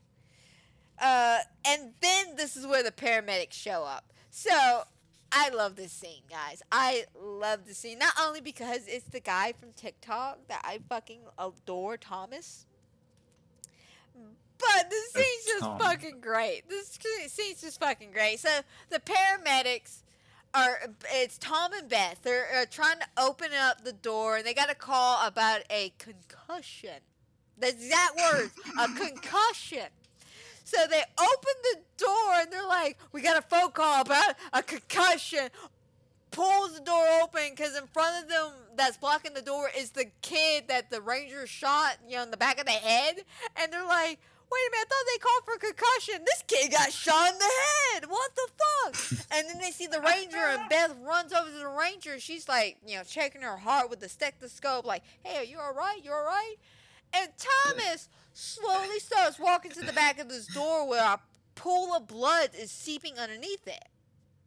And there's this nice build-up of tension of Thomas slowly going to the door, and you hear the bum bum, bum bum, bum bum of the ranger's heartbeat. Yeah, the heartbeat.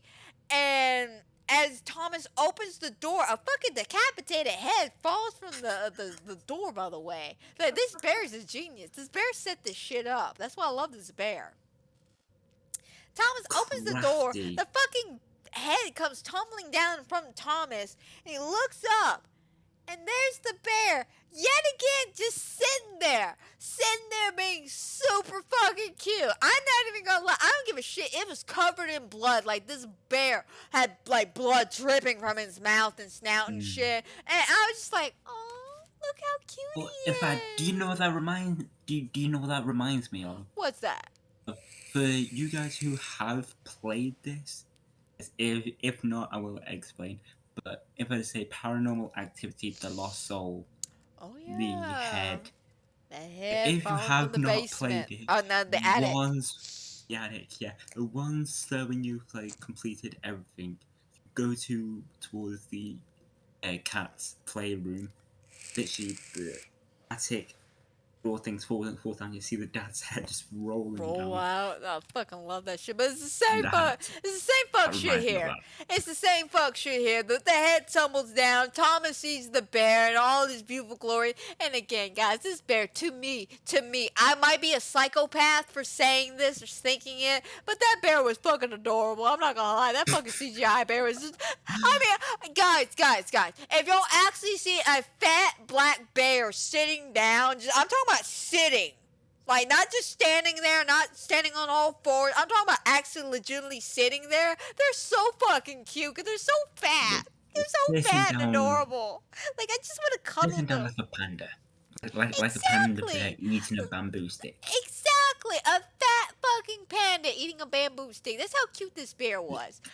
Even though it was covered in blood, so we're going to discard that factor that it was covered in blood. I would still cuddle this bear. But this bear's sitting there covered in blood, just, licking his paws because his just enjoying his dinner or whatever the fuck this man was to him. I don't know if it's dinner, dessert, lunch, I don't know, but this bear was having a good time with it. And fucking Thomas starts backing up and he closes the door and he's like, Beth, I think we need to leave. And starts backing up some more. And Beth, of course, doing the stethoscope on the Ranger. The Ranger grabs the stethoscope and whispers, bear, into the stethoscope, which I was literally screaming the entire time. I was like, someone just say it, bear, it's a bear, it's a bear, it's a fucking bear. Like, seriously, yes, AJ, I was just like, it's a bear, just say, bear.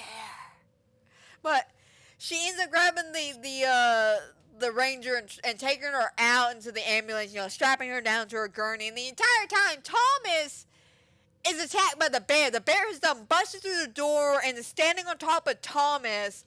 And it's not like swiping at him or anything, but the Ranger is like, we need to go, forget the guy. And Beth is like, come on, Thomas, come on. And Thomas, being the smart ass he is, I think grabs something to distract the bear. I can't remember what it was, because eventually it was his medic pack.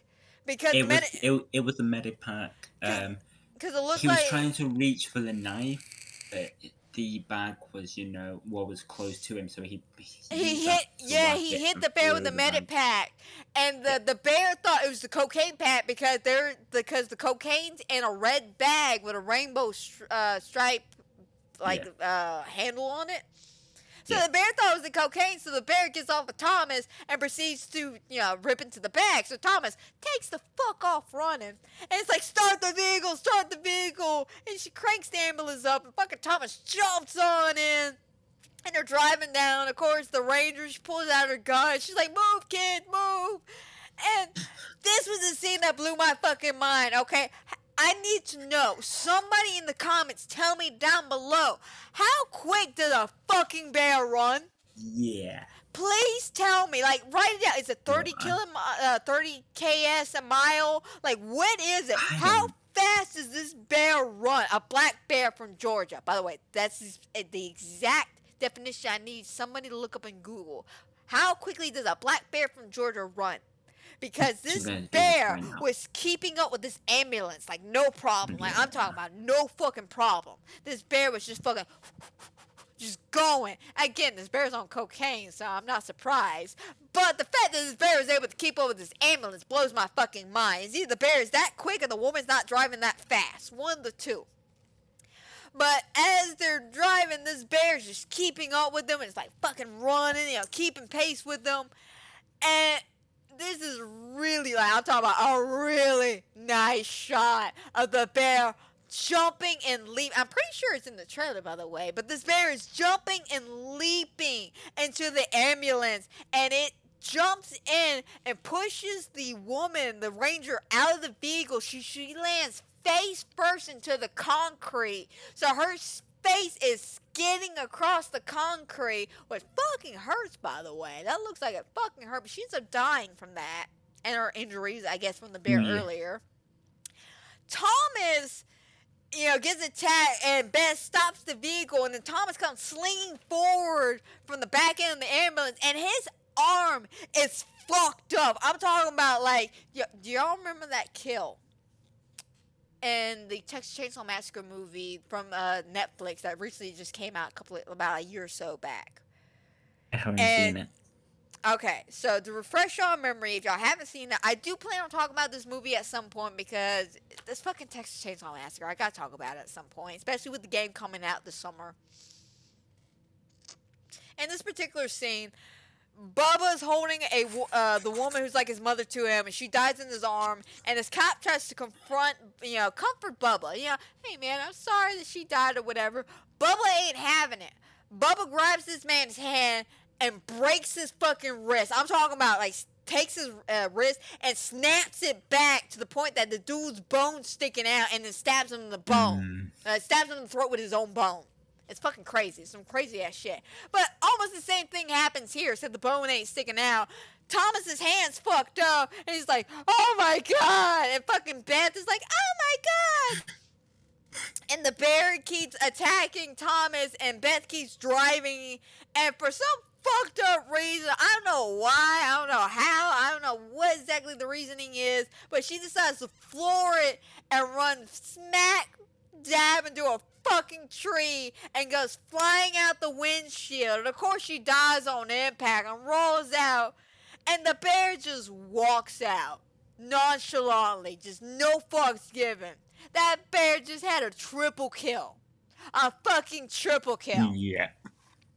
I think you even said that, a fucking triple Yeah. kill. I actually did. But I Without love, even doing anything. I love that scene. I fucking love that scene. Just the fact that this bear caught up with them in the ambulance as they're driving. The fact that this bear did a triple kill in the ambulance is fucking great. Fucking great. Love it. Love it. So, after that shit, of course, the bear, proceeds to walk away. It's all fine. So we cut back to the drug guys. And they're doing 20 questions for some fucked up reason. I don't know why. They're like having a bonding experience or some bullshit. I don't know. But they're bonding. And at one point, one of the drug guys proceeds to start crying about their lives. Just, I don't know how it got so bad, man. He starts crying, and this dude goes to hug him. They're like hugging it out, and the black guy's like, all right, guys, can we seriously just keep fucking going? Like, this is stupid as fuck. Why are y'all hugging this out? Let's just keep fucking going. And at the exact same time that shit's happening, the cop with the fucking dog issue shows up at the gazebo. He finds the gazebo first before the drug guys, and finds the cocaine hiding up on the roof and shit. So he proceeds to jump onto the roof and grab the cocaine and shit. And then we have this moment where another guy, who's off screen by the way, pulls up. I call him the rifle guy because he pulls up. We see him open the trunk of his car and pull out a rifle. Yeah, Tucker. He pulls out the fucking rifle and proceeds to go into the woods. We cut back to the drug guys again, and they get to the gazebo, and I love this kid. I love this fucking kid. He's standing there, and he's like, all right, don't be mad, but, the cocaine's gone. And then he quickly steps away, like he's ready for that guy to start punching his ass. Like, nope. Just nope.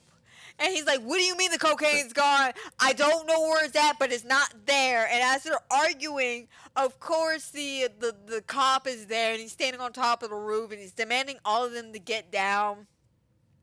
And David's just like, oh, no, fuck you, man, fuck you. And he, I don't know exactly what ends up happening, because it was like a couple of rounds got shot off, and then David went to reach for something. I don't remember what he was reaching for, but he was reaching for something.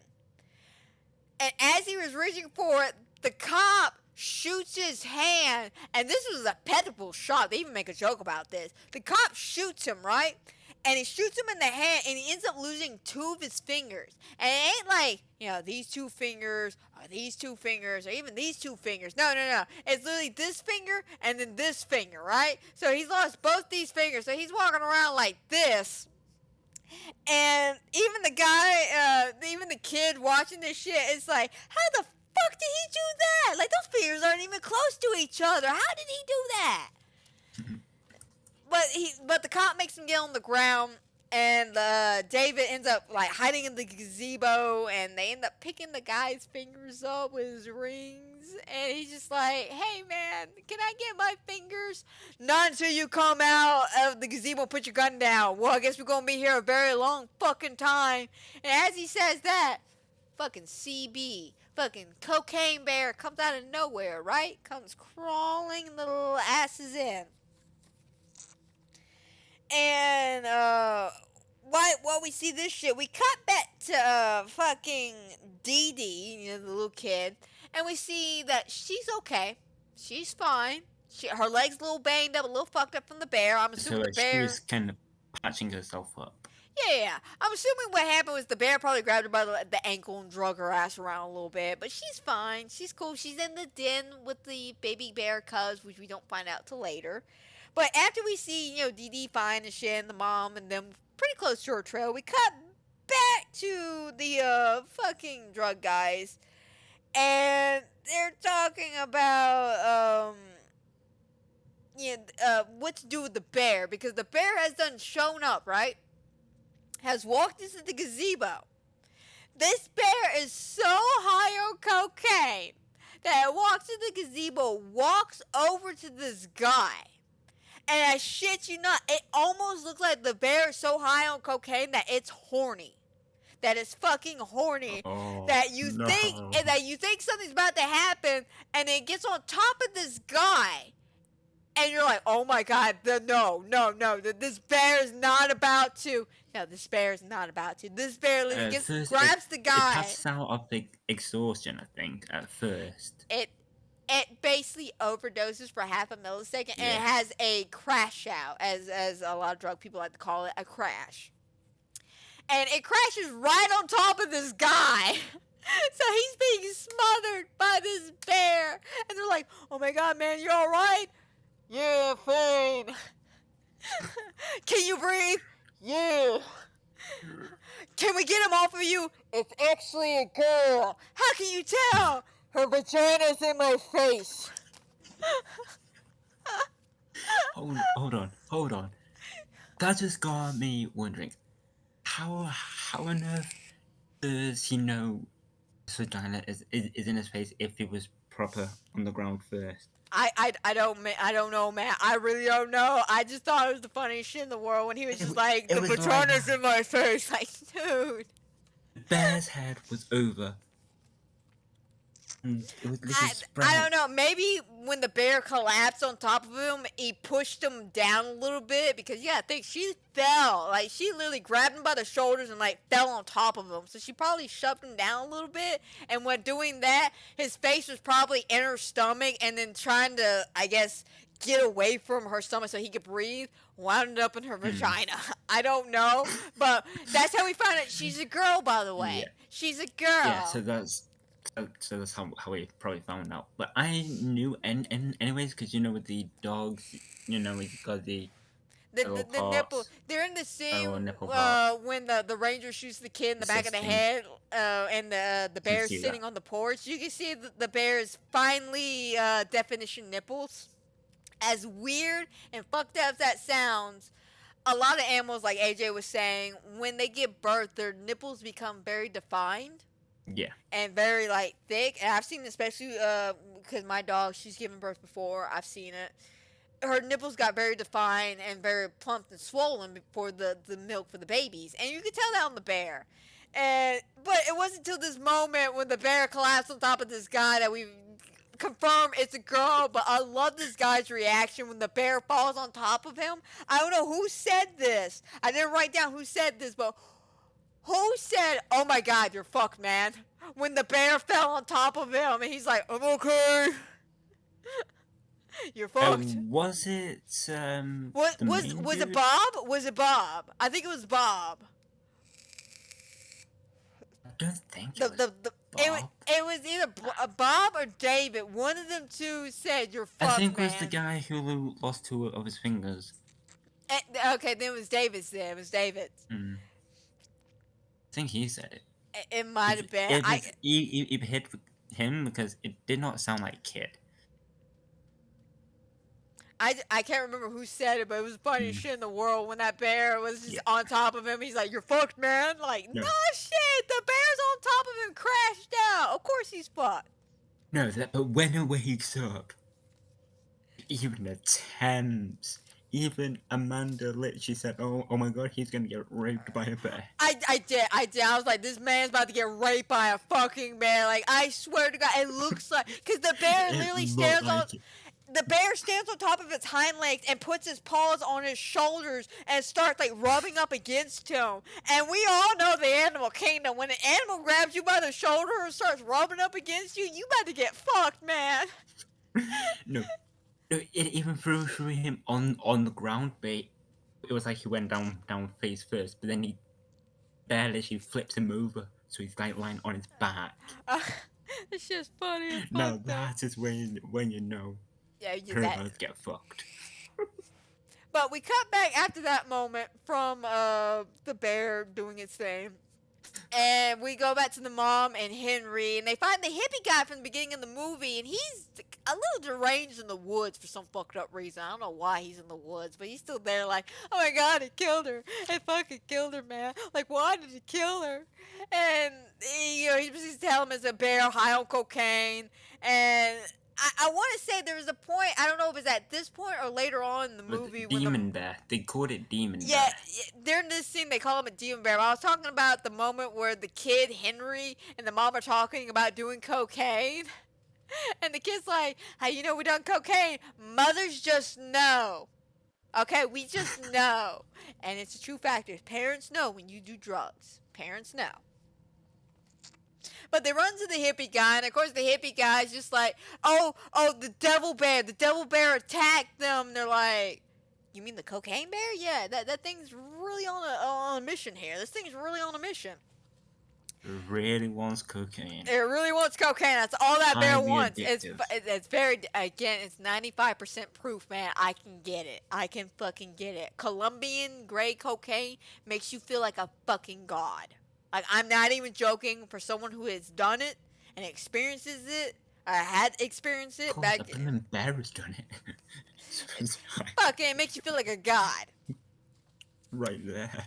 So after that, we cut back to again the people doing the bear passed out on them and shit. We're back with the drug people, and they can't decide whether or not the bear's really dead. So David and Bob decide. Oh, excuse me, moi. Decide to do a truce for a second to see if the bear's okay, see if the bear's dead, and then get the bear off their buddy. And as they're investigating the bear, of course the bear is very much alive. The bear's fine. It's just crashed out for a minute. It had too much cocaine. It's done crashed the fuck out. So as they're excuse me, moi again. I'm sorry, I'm A little burbling. bit too much to drink there. Well, mainly it's Coke. I've been drinking a lot of Coke today. So. Fizzy pop. Soda Lot of fizzy pops, yes. But after that shenanigans, of course, we have the whole the bear horny scene again, where the bear's trying to do something, and the cop decides to save his life by opening up a bag of cocaine and spreading it everywhere. And as he's doing that, you hear one of I think it's the kid. The kid says, "Oh my God, it's cocaine Christmas. It's a cocaine Christmas." And you can see the bear just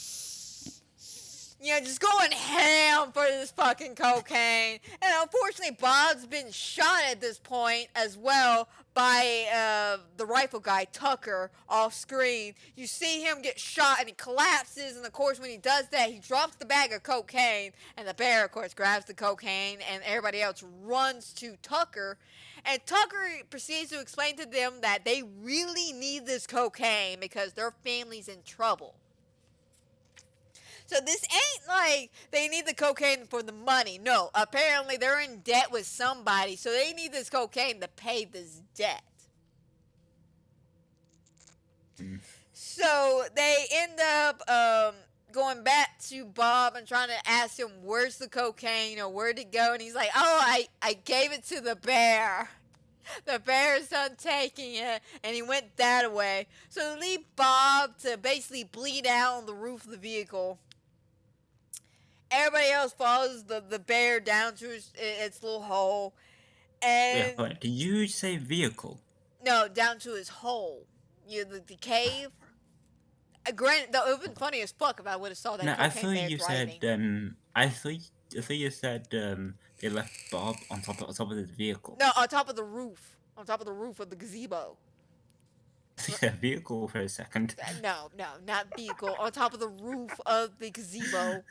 And It's just how it sounded. It's just how it sounded. And as he's bleeding, but here's a little plot twist real quick, guys. Before they leave, Reba, that cop from earlier, where he was having the conversation about his dog, and he let Reba watch over his dog, Rosita. Reba shows up, and I knew this right off the bat. Like, as soon as she walked up, I was like, this bitch is on it. This bitch was in on it. She was in on it. She's a part of the fucking drug lord. So she's, like, helping Tucker and them out. No big deal. You know, I saw this shit coming a mile away. But after that... Yeah, she did. Yeah, she called it. Yeah, I did. I was like, 3 minutes before she was like, I'm evil. I was like, she's in on this shit. Because, I mean, seriously, what are the odds she shows the fuck up? Exactly where the gazebo's at? Gun. With a gun? Yeah. And as they're sitting there, he's just, as Bob's bleeding out, by the way, he's like, how's my dog? Your dog's good. Rosita's fine. Great. Don't kill my dog. I will kill your dog if you don't tell me where the bear went with the cocaine. You're going off an apex predator high on cocaine. Good luck with that, man. She went north. So they go after the bear, though. Leave Bob to bleed out in the gazebo. And we cut back to the hippie, the mom, and Henry all going into the cave. The hippie decides to stay outside because he's like, I can't deal with this shit and whatnot. And Mom and Henry go inside, and of course they find Dee Dee. She's fine, but guess what else they find in this cave? Now, I'm not gonna lie. I lost my ever-loving shit here. Again, AJ can clarify. I did. She would not shut up about it. I would not. That's how bad it was. This was so cute. It was so fucking cute. There are baby cocaine cubs. They're cocaine cubs. There's 2 of them. 2 little cocaine cubs just in the cocaine being so fucking cute. And I was just like, this money was well spent. This money was well fucking spent on this movie. I love it. I wonder how they did the cubs then. Probably the same way they did the mom bear, you know, little CGI, little dudes walking around, probably. Just had somebody in a little green suit, you know, walking around and shit. But it was so cute, guys. I'm not gonna lie, it was so fucking cute. I'm a sucker for babies and especially fur babies. I love fur babies. You give me like a baby kitten, a baby octopus, a baby anything, I lose my shit. Like, I don't give a shit if it's like, again, this bear is killing people and it's covered in blood and shit, and I'm just like, it's so cute. I'm that fucking idiot. I'm that fucking idiot in a horror movie. I see something fluffy and cute, I'm gonna go investigate and go cuddle it. That is how I die in a horror movie, guys. That is how I die. Me hugging Cocaine Bear. Oh my god, it's so cute. It feels like, you know, you just want to die by the pig, by trying to beat the snoot. Hey man, I have booted the snoot several times and this saved my life. Let's go back to a couple of times where I'm the last one standing. I'm like, can I boop? Can I boop? Boop, boop. I'm safe. Boop the fucking snoot, man. Face your demons, I like to call it. Face your fucking demons.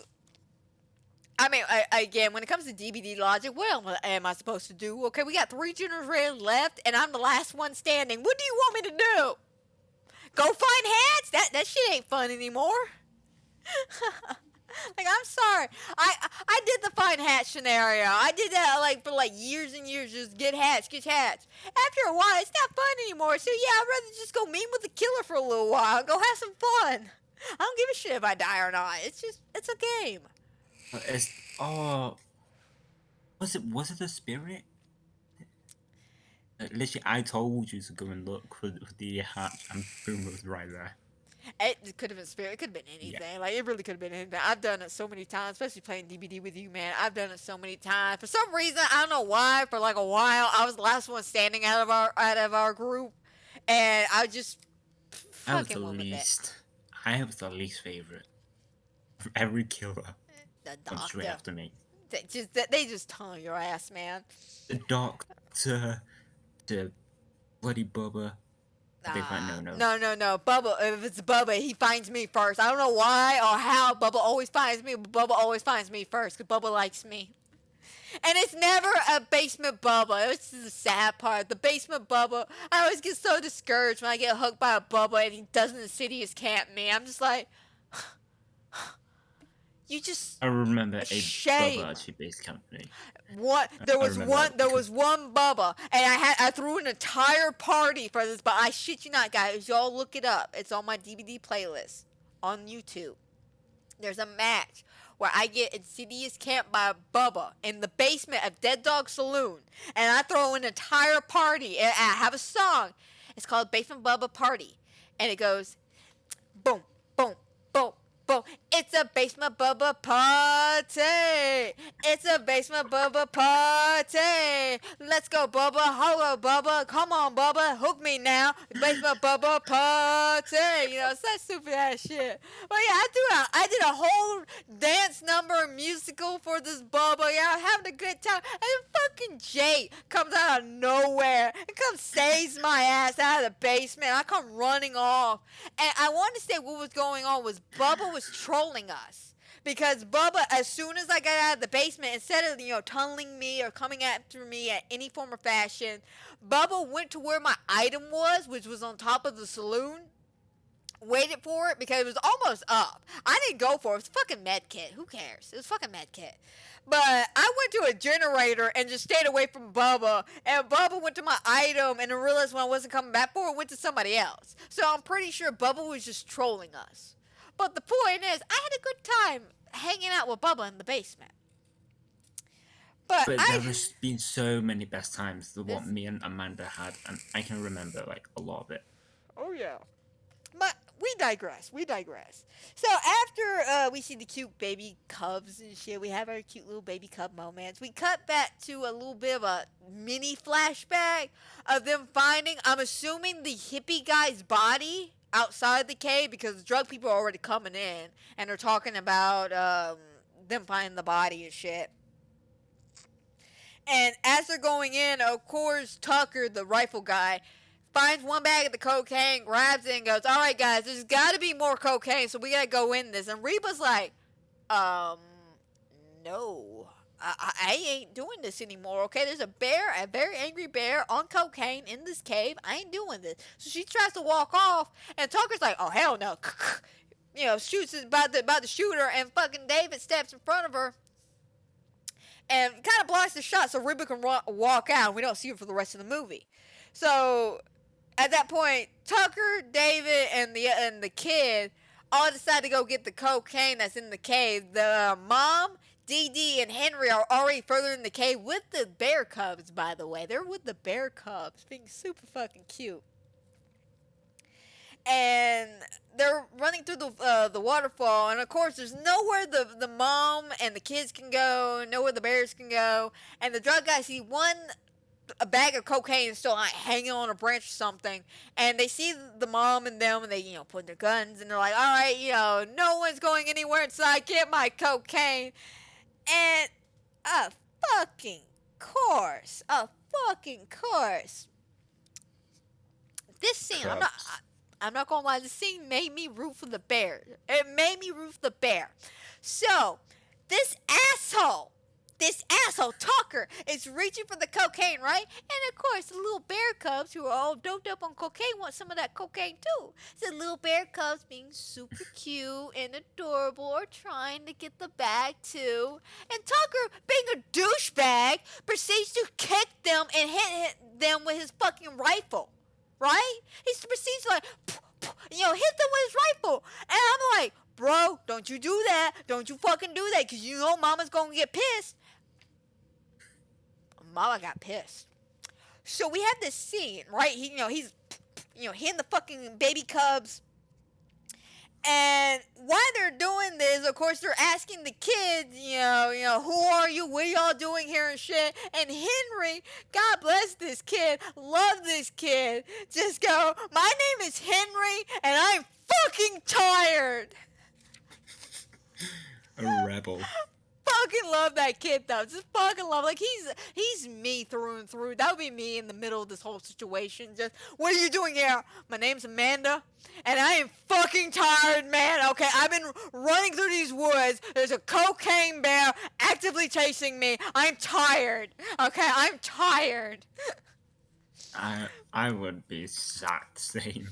But But during this whole commotion, and of course, fucking jackass Tucker hitting the little baby cubs, Mama Bear shows up on top of this cliff.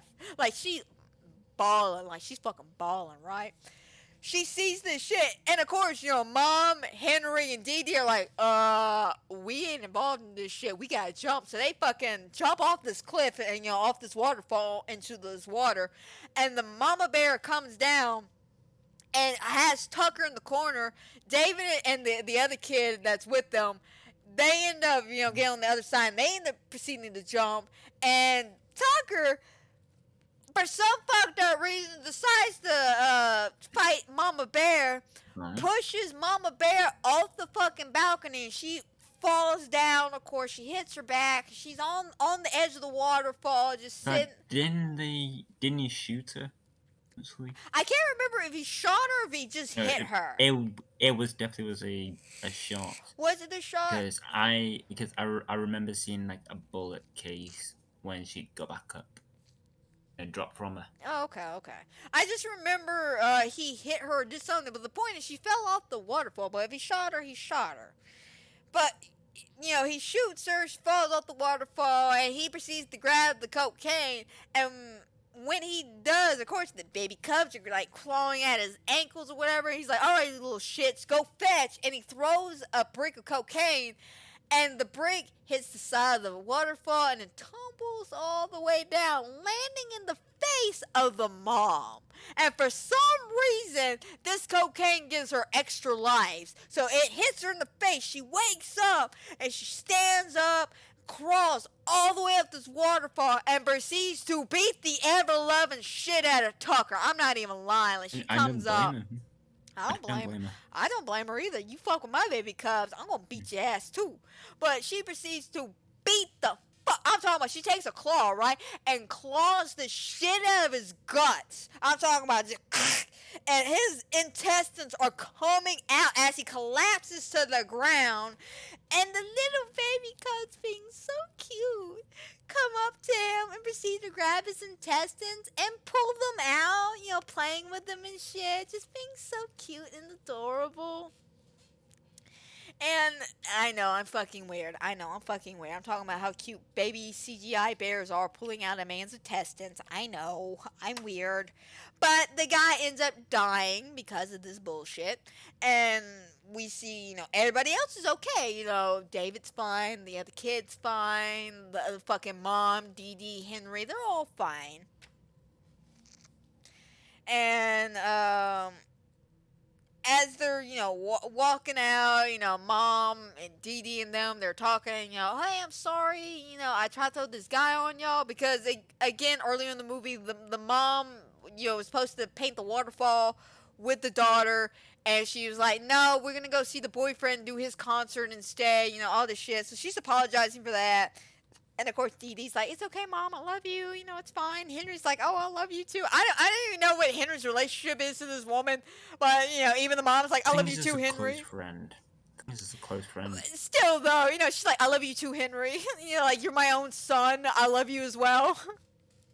But, she leaves, and then we see, Rosita, the dog, inside Reba's car, and Reba, of course, opens the car door and lets the dog out, and Rosita runs up to the kid from hanging out with the drug guy, and runs up, and of course he picks up the dog and he pats it, hugs it a little bit, like, oh, she's so cute. Her name's Rosita, okay. He gets in the vehicle. Of course, there's David. David's seen some better days, but he's fine. Fetch. Yeah, Rosita don't like fetch. She's preppy. She don't like fetch. She did not like fetch. So, why, everyone's getting kind of basically ready to leave, we then hear a joke from Henry talking about how they're cocaine kids now because they had cocaine. Which, first of all, Henry, actor of Henry, if you're ever watching this, you are not a cocaine kid. You didn't even do cocaine, honey. You didn't even do it right. Okay, you're supposed to sniff the shit. You don't eat it. You don't fuck it. This ain't shrooms. Okay, darling? This ain't shrooms. This ain't acid. You snort it. You snort it or you smoke it, but you mainly snort it. Okay? You don't eat it. You don't get high from eating it. Please don't do it in Yeah, general. don't do drugs in general. But Don't. seriously, no, you're not a Ruin your cocaine. life. You're not a cocaine Ruin kid. your life. You're not a cocaine kid. But after that, we didn't have this nice little after credit, or not after credit, but we're rolling up to the credits, and there's this scene where I guess this random couple is recording the cocaine bear and her cubs all playing in the fucking waterfall. And they're like, oh my god, she's so cute, she's adorable, da da da da. And then as she's playing with the kids, her and the two cubs look at the camera like they're looking at the people recording, and they're like, why are they staring? Is that natural? And then we cut like that, just the bears staring at the camera. And then we have this like weird, I don't know why, after credit scene with the teenager from earlier that we've seen throughout this entire movie. He's hitchhiking somewhere. He's got a bag of the cocaine and he's keeping it. I don't know why, but he's keeping it, and that was an after credit scene. And that's basically it, guys. That's basically Cocaine Bear. Okay, so before we do proper finish this off here, if my brain is, correct, I think it was 9 kills overall Cocaine Bear did. 11 kills overall. I want to say that the bear did kill roughly about 9 people, because you got the guy, the chick from the opening. Two, of course, it was the sheriff, the police, and Andrew jumping out of the plane. Yeah, you had Andrew who jumped out of the plane, killed himself being stupid. You had 10. Bob who ended up getting shot by Tucker. And that was the 11. Yeah. And that was it for like normal fucking kills. Everybody else died by the bear. The bear fucking went ham. So the bear got at least 9 kills in this entire movie, which is not that bad for an indie little. What else I found? Black bears can run up to 35 miles per hour, which is 56.3 kilometers per hour, over short distance when they are running quickly from danger or catching up with prey. However, the top speed is typically closer to 15 miles per hour. So there's no fucking way this bear, even on cocaine, would have been able to catch up with this vehicle. Okay. So this bear is just a super god. This bear is just a super god. Sniff too much coke. Too much cocaine. Faster than Usain Bolt. Too much cocaine. But I love this movie. I thought it was a fun ride of a movie. I give this movie a solid 8.9 out of 10. And I say that the reason why I can't give it a perfect 10 because it's not a perfect movie. It ain't a perfect movie whatsoever. 9 because I can't give it a 9 because it's just a stupid fucking premise, guys. I'm sorry. It's a stupid fucking premise. Even though it happened, I still believe it's a stupid fucking premise for a movie. Just the fact that a bear is high on cocaine and kills a bunch of people. Stupid fucking premise. But I give it an 8.9 because it was what I wanted in this movie. I wanted to watch a good CGI bear kill a bunch of fucking people high on cocaine. High on cocaine. Loved it though. Loved it. So if you want to have fun, stupid ride of just, there's no character development, there's no plot to it. The only thing is a bear gets high on cocaine. That's it. A bear gets high on cocaine and kills a bunch of people. That's it. That's all you need to know about this movie. Yeah. But it's a fun movie. It's a fun ride of a movie. I highly suggest this movie. Do you think you guys should watch it? I think y'all should watch it. If y'all have Peacock, it is streaming now on Peacock for free. Check it out, guys. If you don't have Peacock, it is on Amazon Prime for rental. Again, guys, check it out, man. But I think how I watch things, I just use VR chat. That is well. But I think we done rambled on long enough about this movie. This was a fun movie, fun fun movie. There's really not much to dissect about this movie because of the fact that it's just a simple fucking premise. It's a simple fucking stupid ass premise. If you want to watch a bear, just go ape shit, kill a bunch of people. This movie's for you. If you want some kind of plot, story, relevance of some kind of like cultist action and shit, this is the wrong movie for you. But if you just want to watch a bear kill somebody, this is the movie. This is the Just movie, over man. fucking cocaine. Yep. Yep. Well, we're going to go ahead and end this podcast here. I hope everybody who has watched, is watching, will watch. I hope you enjoy. I hope everybody has some fantastic and a wonderful night. And if you're watching this video here live on YouTube or wherever, Spotify, audiobook, wherever you're listening to at, please give the video a like, subscribe, and a follow, and a comment down below because you never know what fuck shit's going to happen. Trust me, I never fucking know. Me neither. This is the second podcast this week. Again, earlier this week, I did Glorious, which is a fun Shudder original movie. I highly suggest you check it out. I'll leave the description of it down below.